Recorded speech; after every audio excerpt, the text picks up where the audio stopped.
Good morning. Hello, everybody. Happy Friday. Here's your Friday update for this week on January 19th. The next couple of days, Monday and Tuesday, we will not be having school, and the reason for that is that we will have our teachers work through some Teaching for Transformation training.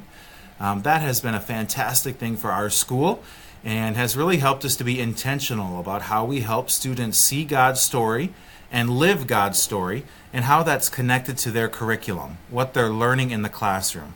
That's the key with TFT, is that it's tied to our curriculum, instruction, and assessment. So what students are learning in the classroom is tied very closely to God's story, and that's actually the lens that we use to help students learn.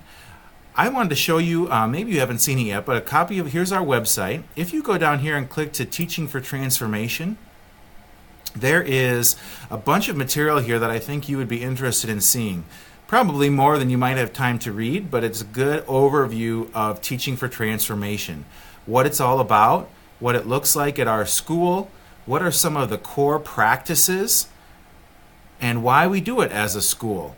Big thing to think about is it helps us live out our mission.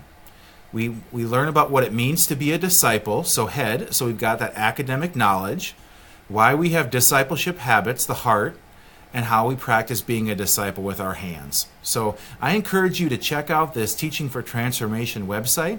Lots of information on here related to what TFT is.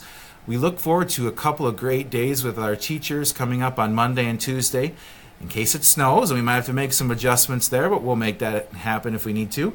And we thank you for being flexible with our school calendar and allowing us the time to get together to really develop as Christian teachers so that we can do our best for your students.